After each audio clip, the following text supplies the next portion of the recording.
Sir Vallabhaneni Vamsi జైల్లో ఉన్నాడు. అతన్ని పరామర్శించడానికి జూనియర్ ఎన్టీఆర్ వెళుతున్నాడు అనే వార్తొచ్చింది సార్. నిజంగానే జూనియర్ ఎన్టీఆర్ అతన్ని పరామర్శించడానికి వెళ్ళే అవకాశం ఉందా? ఎందుకంటే అతను వెళితే కనుక చంద్రబాబు నాయుడు గారికి, అలాగే తెలుగుదేశం కార్యకర్తలకి, నాయకులకి ఇతనంటే కోపం పెరిగే అవకాశం ఉంది కదా! అంత పని చేస్తాడా junior NTR? Junior NTR, Vallabhaneni Vamsi friends అనే విషయం అందరికి తెలుసు. అవును సార్. యాక్చువల్‌గా జూనియర్ ఎన్టీఆర్, వల్లభనేని వంశీ, కొడాలి నాని ముగ్గురు కూడా చాలా క్లోజ్ ఫ్రెండ్స్. ఎందుకంటే ముఖ్యంగా కొడాలి నాని అయితే వాళ్ళ నాన్న దగ్గర ఒక అసిస్టెంట్ లాగా కూడా ఉండేవాడు. హరికృష్ణ దగ్గర వాళ్ళ ఇంట్లో ఉండేవాడు. అలాగే చనువు ఎక్కువ. మనకి ఒక షూటింగ్ లో కూడా కొడాలి నాని మీద కాలు వేసుకుని కూర్చున్న ఎవరు జూనియర్ ఎన్టీఆర్ కూర్చున్న ఇది పక్కన వంశీ ఉన్నాడు. ఇలాగా వాళ్ళ విజువల్స్ చూడొచ్చు మనం.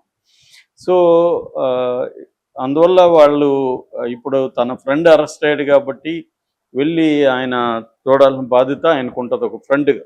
మనకి మామూలుగా చాలా సార్లు ఏంటంటే అలాగే ఎవరైనా అరెస్ట్ అయినప్పుడు ఫ్రెండ్గా వెళ్తారు, రాజకీయాలతో సంబంధం ఉండదు. సో అలాగే మనకి అల్లు అర్జున్ విషయంలో కూడా అల్లు అర్జున్ వాళ్ళ ఫ్రెండ్ శిల్పా రవికిషోర్ రెడ్డి నిలబడినప్పుడు వెళ్ళొచ్చాడు, అది రాజకీయం అయిపోయింది. అట్లాగే నాగార్జున కూడా గతంలో తన ఫ్రెండ్స్ అరెస్ట్ అయినప్పుడు రాజకీయాలకు సంబంధం లేకుండా జైలుకి వెళ్ళి పరామర్శించిన సందర్భాలు ఉన్నాయి.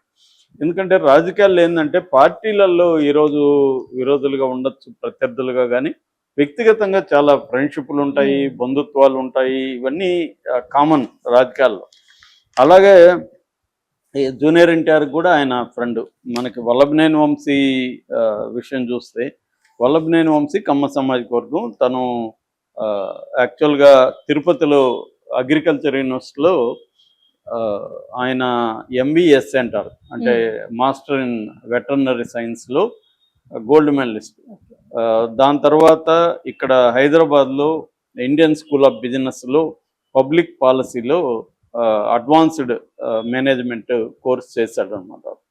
సో దాని తర్వాత అతను పరిటాల రవి అసిస్టెంట్గా చాలా కాలం ఉన్నాడు. పరిటాల రవి అసిస్టెంట్గా ఉంటూ పంచాయతీలు చేయడాలు ఇవన్నీ అప్పట్లో పరిటాల రవి హవా అప్పటికి ఉమ్మడి ఆంధ్రప్రదేశ్లో నడిచేది. ఎక్కడ చూసినా పరిటాల రవి అనుచరులు, పంచాయతీలు. అప్పుడు ఏంటంటే మనకి అరౌండ్ 2000 అటు ఇటుగా పంచాయతీలు కూడా ఎక్కువ. అప్పుడే ఐటీ భూమి ఇవన్నీ స్టార్ట్ అవుతున్నాయి కాబట్టి ల్యాండ్ కూడా వాల్యూ పెరుగుతుంది. అందుకని 100 కోట్ల పంచాయతీలు అవి చేయడం పరిటాల రవి బ్యాచ్లో అన్ని చేసేవాళ్ళు. బెంగళూరులో, చెన్నైలో వాళ్ళ కాంట్రాక్ట్లు ఉండేవి. అలాగా ఇతను కూడా పరిటాల రవి దీంట్లో ఉంటూ సక్సెస్ అయ్యాడు.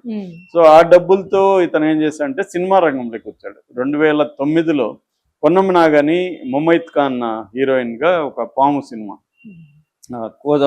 కోదండరామరెడ్డి డైరెక్షన్లో వచ్చింది. దాన్ని తను ప్రొడ్యూస్ చేశాడు. దాని తర్వాత 2010లో అదుర్స్ పెద్ద హిట్, అది జూనియర్ ఎన్టీఆర్తో అదుర్స్ సినిమా చేశాడు. దాని తర్వాత 2018లో టచ్ చేసి చూడని రవితేజతో కూడా సినిమాలు చేశాడు అనమాట. సో అలాగా జూనియర్ ఎన్టీఆర్ ఫ్యామిలీతో బాగా క్లోజ్ ఉంది. దాని తర్వాత జూనియర్ ఎన్టీఆర్ అప్పట్లో 2009 ఎన్నికల్లో కూడా జూనియర్ ఎన్టీఆర్ తెలుగుదేశాన్ని క్యాంపెయిన్ చేయడం అవన్నీ మనం చూసాం కాబట్టి ఆ ఇన్ఫ్లుయెన్స్తో జూనియర్ ఎన్టీఆర్ని ఇతను పట్టుకొని 2014లో గన్నవరం సీటు తనకి ఇప్పించేట్టుగా చేసుకున్నాడు. Gannavaram seat Chandrababu junior NTR recommendation మేరకి ఇచ్చాడు. ఇచ్చి ఇతను కూడా మంచి మెజార్టీతో ఇప్పుడు దాదాపు 9400 మెజార్టీ దుట్ట రామచంద్రరావు మీద 9400 మెజార్టీతో గెలిచాడు. గెలిచినప్పుడు కూడా మళ్ళీ కూడా నమ్మకంగానే తెలుగుదేశంలో ఉన్నాడు, గట్టిగా పనిచేస్తున్నాడు. అయితే ఆ తర్వాత ఇతను 2019లో కూడా ఇతనికి సీట్ ఇచ్చారు. ఎందుకంటే ఇతను గెలవగలడని నమ్మకం ఉంది. గెలిచాడు కూడా 2019లో. బట్ చాలా tough battle. Yarlagadda Venkatrao YCP తరఫున, ఆయన ఎన్ఆర్ఐ, ఆయన గట్టి టఫ్ ఫైట్ ఇచ్చాడు. జస్ట్ 838 ఓట్ల మెజార్టీతో వంశీ అక్కడ గెలిచాడు అన్నమాట. సో ఆ తర్వాత విభేదాలు రావడం, ఆ తర్వాత జగన్ వైపు వచ్చేసి ఇంకా అదేదంటారు కొత్త భిక్షగాడు పొద్దురగాడు అన్నట్టుగా జగన్ దగ్గరికి వచ్చి వైసీపీలో ఎప్పటి నుంచో ఉన్న వాళ్ళకంటే కూడా ఇతను ఎక్కువగా తెలుగుదేశం యాంటీకి మాట్లాడడం, చివరికి అది ఒక నీచమైన అధమ స్థాయిలోకి వెళ్ళిపోయి భువనేశ్వర్ గారి మీద నీచంగా కామెంట్లు చేయడం, లోకేష్ పుట్టుక గురించి దారుణంగా మాట్లాడడం, అప్పట్లో అందరూ కూడా వ్యతిరేకించారు దాన్ని. అంటే మామూలుగా అయితే ఇతను కొంత మంచి ఎడ్యుకేటెడ్ ఫ్యామిలీ, ఇతను బాగా ఎడ్యుకేటెడ్, అలాంటి వ్యక్తి అలాగా మాట్లాడాల్సిన అవసరం లేదు కూడా. కానీ మేబీ జగన్ని సంతృప్తిపరచడానికి ఆ స్థాయికి వెళ్ళిపోయి మాట్లాడడం అనేది పొలిటికల్గా ఎన్నెన్నో మాట్లాడుతుంది, కానీ వ్యక్తిగతంగా స్త్రీల లైంగికత మీద దాడులు అనేవి అది నీచమైన వ్యవహారం, ఆ స్థాయికి వెళ్ళిపోయాడు. సో దాంతో ఇతని మీద లేకపోతే కొడాలి నాన్న మీద తెలుగుదేశం వాళ్ళ ప్రతి కార్యకర్తకి వీళ్ళ పేర్లు చెప్తేనే రక్తం మరిగిపోయే పరిస్థితి వచ్చింది. సో అందువల్ల ఇప్పుడు వాళ్ళని అరెస్ట్ చేయలేకుండా కూడా ఉండలేరు వీళ్ళు. చంద్రబాబు కానీ లోకేష్ కానీ అరెస్ట్ చేయాల్సిందే వాళ్ళిద్దరిని, లేకపోతే తెలుగుదేశంలోనే చాలా వ్యతిరేకత పెరుగుతుంది ఇప్పటికి ఎందుకు అరెస్ట్ చేయలేదని. సో ఆ స్థాయిలో ఇప్పుడు తర్వాత జగన్ ఇచ్చాడు, రివర్స్లో వెంకట్రావు, యార్లగడ్డ వెంకట్రావు అటు వెళ్ళాడు, ఇటు వచ్చాడు పార్టీ. అతను యార్లగడ్డ గెలిచాడు ఈసారి, వంశీ ఓడిపోయాడు. ఓడిపోయినాక కష్టాలు స్టార్ట్ అయినాయి. సో ఇప్పుడు ఇతన్ని వీళ్ళు కూడా కక్ష తీర్చుకోవాలి కాబట్టి ఏదో ఒక కిడ్నాప్ కేసు పెట్టారు. కిడ్నాప్ కేసు నిలబడుతుందని నేనైతే అనుకోను కోర్టులో, కానీ ఇక్కడ ఏ కేసులు నిలబడవు కోర్టులో.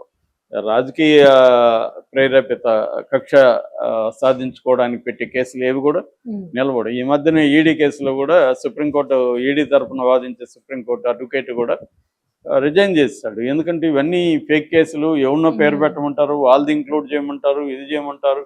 నాకు సుప్రీంకోర్టులో జడ్జిల దగ్గర తిట్లు తింటున్నాను నేను వీళ్ళు చేసే పనికి అని అతను రిజైన్ చేస్తాడు. అంటే పొలిటికల్గా మోటివేటెడ్ కేసులు పెట్టించేయడం కోర్టులో జడ్జెస్కి అర్థమైపోతుంది. వాళ్ళు చూసుంటారు కదా అడ్వకేట్లుగా, వాళ్ళు ఎక్స్పీరియన్స్తో వచ్చుంటారు. సో వాళ్ళకి అర్థమైపోతుంది ఇవన్నీ. సో ఇది మీడియా ఎక్స్పోజ్ చేస్తుంది, ఇది జరుగుతుంది ఏ పార్టీ అయినా. ఇప్పుడు అన్ని పార్టీలు ఒకటే, పేరు ఏం చెప్పినా, ఐడియాలజీ ఫిలాసఫీ ఏం చెప్పినా ఆచరణలో అన్ని పార్టీలు కూడా అధికారమే పరమావధి. దానికోసం ప్రత్యర్థుల్ని చంపేసి రాజకీయంగా కిల్ చేసి ప్రత్యర్థుల్ని, నాయకుల్ని జైళ్ళల్లో పెట్టి తాము అధికారంలోకి రావాలి, లేకపోతే అధికారంలో ఉంటే నిలబెట్టుకోవాలనేదే ఇప్పుడు అందరి గోల్ అది.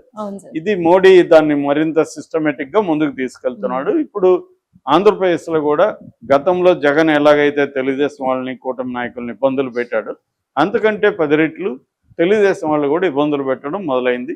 అది కింది స్థాయిలో మొదలై ఇప్పుడు మెల్లమెల్లగా పైకి వస్తూ ఉన్నారు. అలాగా ఇప్పుడు వంశీని కూడా చేశారు. ఇప్పుడు జూనియర్ ఎన్టీఆర్ వంశీని పరామర్శిస్తాడంట అన్న వార్త ఈరోజు వైరల్ అవుతుంది మార్నింగ్ నుంచి.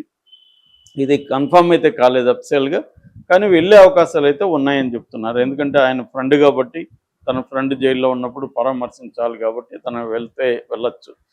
కాకపోతే ఇక్కడ విమర్శ వస్తుంది, ఎందుకంటే చంద్రబాబు అరెస్ట్ అయినప్పుడు మాత్రం కనీసం ఖండించలేదు, నువ్వు ఖండించకపోగా పరామర్శించలేదు. కుటుంబం కాబట్టి, బయట మామూలుగా అయితే ఏ కుటుంబంలో అయినా విరోధాలు, వైరుధ్యాలు ఎన్నున్నా ఒక క్రైసిస్ వచ్చినప్పుడు అందరూ ఒకటవుతుంటారు. అలాగే చంద్రబాబుకు అది పెద్ద క్రైసిస్. ఎందుకంటే ఆయనకి 74 yearsలో 53 రోజుల పాటు జైల్లో ఉండడం అనేది, జైల్లో ఎన్ని సౌకర్యాలు ఉన్నప్పటికీ అదే ఆయనకి మానసికంగా, శారీరకంగా ఛాలెంజింగ్ విషయం. అలాంటి పరిస్థితుల్లో కనీసం ఇతను ఖండించలేదు, దాన్ని ఒక మానవతా దృష్టితో ఖండించలేదు. చాలామంది ఎవరెవరు ఖండించారు. సో అనేది జూనియర్ ఎన్టీఆర్ మీద ఎందుకు ఇంత, జూనియర్ ఎన్టీఆర్కి అన్యాయం జరిగి ఉండొచ్చు. ఎందుకంటే జూనియర్ ఎన్టీఆర్ని చంద్రబాబు వాడుకొని మళ్ళీ తన లోకేష్ పోటీ వస్తాడేమో పక్కన పడేశాడు, అది వాస్తవమే. చంద్రబాబు కూడా అదే చేశాడు, వాళ్ళ నాన్నకు కూడా అదే విధంగా చేశాడు అనేది ఉంది. సో దాంతో వాళ్ళు జాగ్రత్తగా ఉండాలని ఉంది. కానీ కొన్ని రకాల పబ్లిక్లో మనం ఉన్నప్పుడు ఒక పబ్లిక్ పెర్సెప్షన్ అంటారు, ఆప్టిక్స్ అంటారు దాన్ని. ఆప్టిక్స్ అనేది చాలా ఇంపార్టెంట్. అంటే నీకు నచ్చినా నచ్చకపోయినా పబ్లిక్ పర్సెప్షన్ కోసం నువ్వు కొన్ని పనులు చేస్తూ ఉండాలి, పబ్లిక్ లైఫ్లో ఉండాలనుకున్నప్పుడు. లేదు వ్యక్తిగతంగా ఉంటే సంబంధం లేదు. అలాగే జూనియర్ ఎన్టీఆర్ కొన్ని విషయాల్లో ఆ పొరపాట్లు చేశాడు. దాని తర్వాత సీనియర్ ఎన్టీఆర్ జయంతి వచ్చినప్పుడు కూడా చంద్రబాబు ఆహ్వానిస్తే కూడా ఇతను వెళ్ళలేదు. కావాలన్నా ఒక 1 week లేట్ చేసి అపాయింట్మెంట్ ఇవ్వకుండా ఆహ్వాన కమిటీకి 1 week తర్వాత వస్తే లేదు నేను బర్త్డేకి ఆల్రెడీ బాలీలు బుక్ చేసుకున్నానని చెప్పేశాడు, రాలేదు. సో తనకేందంటే భయం ఏంటంటే నన్ను మళ్ళీ ఏదో ఒక పద్ధతిలో చంద్రబాబు ఆడుకోవడానికి ట్రై చేస్తాడు, అది మనం ఇవ్వకూడదు.